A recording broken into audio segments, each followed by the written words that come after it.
स्वामी आणि नात्यांचे गणित. स्वामींना तुमचं वैभव नको, तुमचा भाव हवा आहे. सोन्या चांदीने मढवलेल्या मूर्तीपेक्षा शुद्ध अंतकरणाने घेतलेल्या एका नावात स्वामी लवकर प्रसन्न होतात.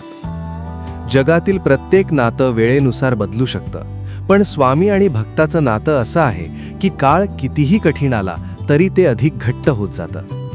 जेव्हा लोक तुमच्यावर विश्वास ठेवायचे बंद करतात, तेव्हा स्वामी तुमच्या खांद्यावर हात ठेवून म्हणतात, उठ, मी आहे ना तुझ्यासोबत. कर्म आणि स्वामींचा न्याय.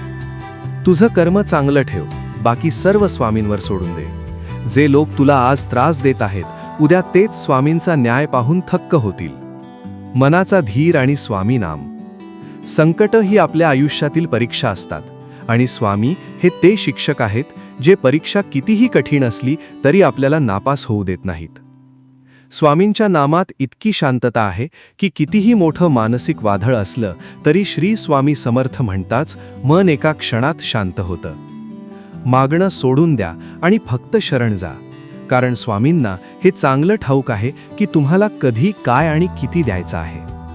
ज्याला स्वामींनी सावरलं त्याला हे जग कधीच पाडू शकत नाही.